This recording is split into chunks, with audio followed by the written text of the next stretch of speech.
Now, what I'd like to talk about is what I call the 10 most dangerous things people say about stocks. Here's a good one. If it's gone down this much already, it can't go any lower.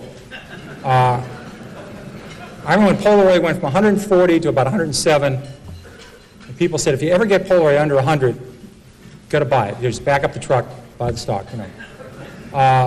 Stock you get to 110, then rally, fall 103, you go 112, go 105. They said, gets under 100, buy Polaroid. Polaroid broke 100, people started buying it, and within 9 months, the stock was 18. I saw the same thing with Avon Products. So just saying, it's gone down this far, how much lower? I mean, it's crazy, but, it can keep going. In fact, I tried this out. Kaiser Industries, I was a new analyst at Fidelity, and we were about to buy the biggest block ever at Kaiser Industries. The stock had gone from 29 to 17. We're about to buy the largest block ever in the history of the American Stock Exchange. We bought, 10 or 15 million shares. At 50 3/4, I said, my God, the stock's gone from 29 to 17. How much lower can it go? So we bought this enormous block at 50 3/4.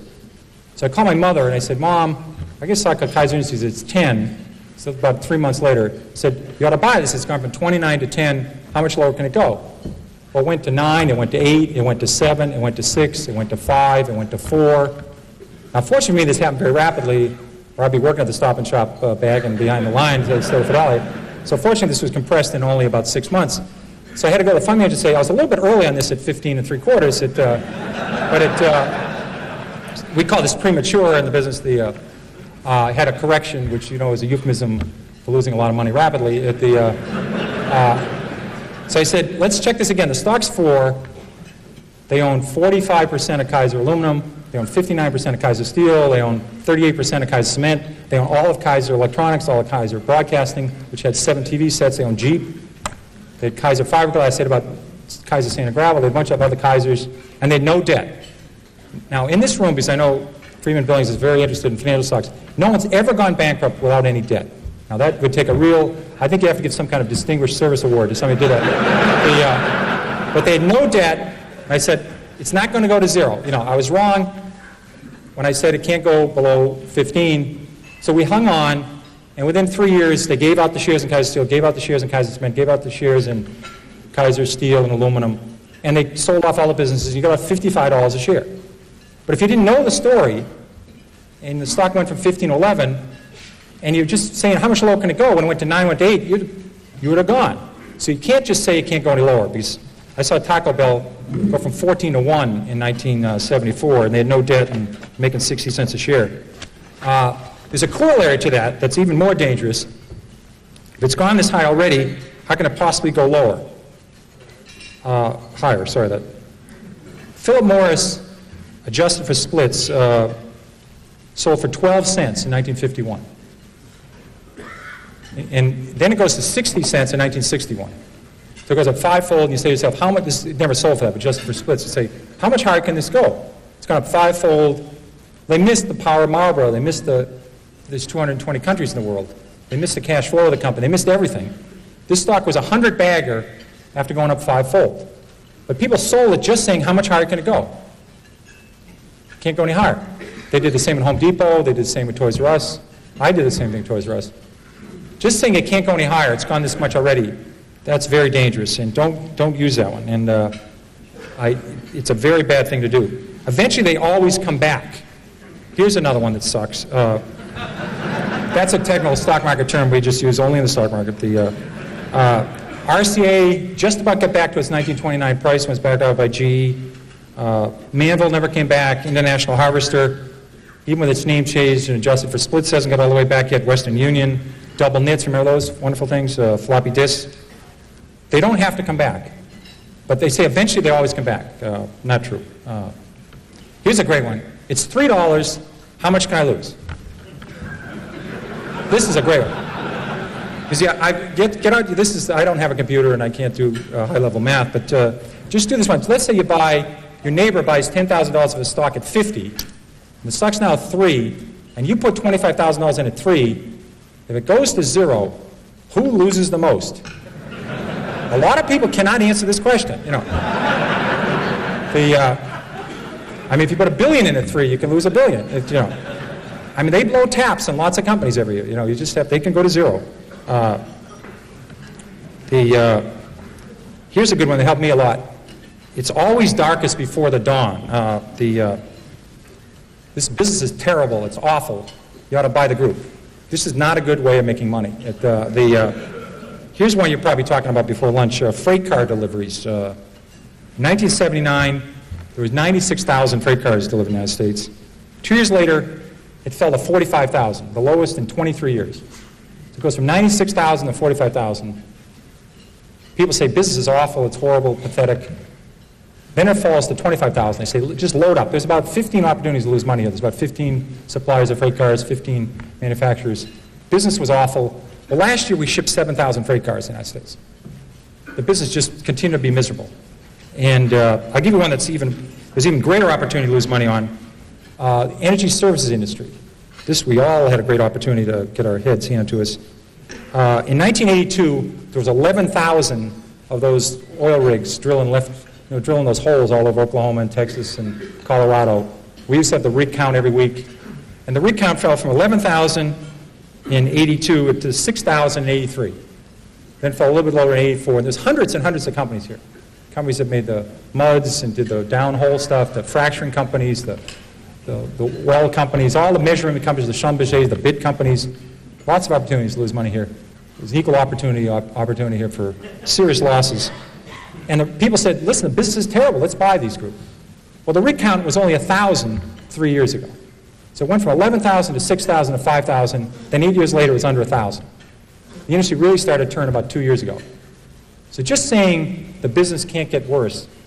I was lucky enough, in addition to having the metals industry when I started Fidelity, I had the textile industry, which is a great group to follow. Because you follow companies like J.P. Stevens, was founded in the 18th century, and West Point Pepperell was founded in the 18th century. Burlington Industries was one of the new companies, was founded in 1904. These people have been through recessions, depressions, world wars. They've seen it all. There's a great expression in the textile industry. It's always darkest before pitch black. Now that's a good one to remember, because when business is terrible, it can get considerably terrible. It can get terrible to the power of 6. And I love those numbers on freight car deliveries. You ever watch, I love the show Jeopardy. You ever watch Jeopardy and people come out, they'll know those numbers. Remember, they'll know the numbers. And they'll know, you know, what country Box took his first vacation in, and they'll know Phil Rizzuto's batting average and what his wife's first name was, and they'll know the stock symbols of Xerox before it was Haloid, or, you know, they know everything. And you watch the show, and you feel like an absolute idiot watching the show, because they answer all these questions. But they're really smart. I've owned this stock before, King World. Right after it, they show Wheel of Fortune. And what happens is they'll have this word up there, and it'll be TH, and there's a T, and it says, I buy a vowel here, so I buy a U, you know, buy an I, and you know, Vanna spins the wheel, and they buy the A, and, you know, you're redeemed by watching the Wheel of Fortune after feeling like an absolute jerk on the Jeopardy game, and it's really smart. When I rebound to 10, I'll sell. Here's a great rule. Somebody buys a stock at 10, and it falls to 6. They say, if it gets back to 10, I'll sell. Now, I think the math, 4 and 6, I can handle this level math. I think that's about a 66% return. You ought to buy it. If you think it's going back to 10, you ought to buy the hell out of the damn thing. But they think if it gets back to 10, I'll sell. Now, what you ought to do is never put down a round number, because I think for the next 26 years, this stock will go between 5 and 9 and a quarter. It'll never get to 10. So maybe put 9 and 1/8 or 8 and 3/4. But just saying the stock, if it gets back what I paid for it, this is a very important rule. This is one of the key rules. The stock doesn't know you own it. Remember that. You could be a miserable person. You could have, never helped anybody, never done anything right, had 67 spouses, never done anything right. If you own Coca-Cola the last 50 years, it's gone up 300-fold. You could be the greatest human in the world, help Special Olympics, help the mentally challenged, help poor people, help AIDS people. If you own Bethlehem Steel, it's lower than it was 30 years ago. It's not your fault. Don't take this personal, you know. But people treat stocks sometimes like their grandchildren or a puppy. I mean, they think the stock knows who you are. You know, it's, you know, it doesn't work that way. Let me worry. I own conservative stocks. I don't have to worry. I own conservative stocks. I remember when Con Ed fell 80%, then tripled. Public Service Indiana went down 90%. Gulf States Utilities, Long Island Lighting. This may be an oxymoron. We had Quality Texas Banks that went to zero. We had Quality New England Banks that went to zero. These were companies that have been around for 150 years, 120 years. Saying I own conservative stocks, I don't have to worry. And I've seen a lot of people that inherit a stock from somebody. They'll say, you know, my mother said on her deathbed, don't sell the Long Island Lighting. You know, you always wondered, you know, she's going to heaven, or hopefully where she's going to heaven. You know, they talk about a Little League game or a vacation or a game of hearts they had. Or imagine talking on your deathbed about Long Island Lighting. And you say, well, you know, but you get these stories all the time. And I think your mother would have noticed, she wouldn't have sold at 29, but she would have noticed that this little plant that was about $6 billion over budget, no one wanted it, and wasn't working, and Long Island stopped growing. So maybe she would have turfed it at 22 or got out at 18. She wouldn't have let it go to 4. You know, so just because you inherit some stock and it's so-called conservative, like Eastman Kodak fell 75%, IBM fell 75%, don't tell anybody you own a conservative stock. Companies are very dynamic. I don't buy that argument. Here's a very dangerous one. Look at all the money I've lost. I didn't buy it. People do this all the time. They say, I didn't own Blockbuster, I didn't own Home Depot, I didn't own Toys R Us. Eric, it was very nice to say some nice things about when I came up here, and Manny has been nice to me. I literally, one of my books listed on 2 pages, in the 13 years I ran Magellan, I listed, I think about 200 stocks, A through L, on the New York Stock Exchange. They went up tenfold or more that I didn't own while I ran Magellan. I had owned lots of stocks. I listed 200 stocks A through L. I stopped at the letter L, and I didn't own any of these shares. They went up tenfold or more, and I was able to do okay with Magellan. And people worry all the time about missing Microsoft, missing Western Digital, missing United Airlines. They spend all their time worrying about stocks they miss. You cannot lose money in a stock you don't own. That's a very important. The only way to lose money is buy a stock, have it go down, and sell it. That's the only way. And I swear that people, their spouse has to cut out the newspaper in the morning, cut out the C's, and the person will look at the Amazon. Oh my God, Microsoft's up 3. You know, I was going to buy 1,000 shares of Microsoft. I lost 3,000 of Microsoft last night while I was sleeping. You know, I was going to buy 7,000 shares of National Semiconductor at 10. It's now 17. I just lost $49,000 on National Semiconductor. They do this all the time. They have to cut holes. Thank God Blockbuster finally went away, because that was early in the alphabet. People would always be looking how much they lost in Blockbuster. I missed that one. I'll catch the next one. That usually does not work. Toys R Us, there was a lot of copycats of Toys R Us. There was Trial World, there was Lionel, there was copycats of Home Depot.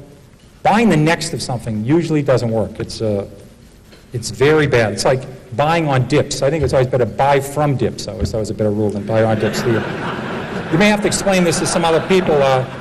This is another technical term I may have to explain after hours what a dip is. I usually refer to it as plurals, dips. I never heard dip. You know, he's a dip, she's a dip. They're usually only the plural tense for it. And it's a gender non-specific. It's usually plural. Dip is never used. Stock has gone up, I must be right. Stock has gone down, I must be wrong. I'm convinced that people do this all the time. They buy stock at 10, they buy a little bit of it, it goes to 13. They now say they don't know anything more about it than they knew when they bought it at 10. They have no idea what this company does, but it's gone to 13 now.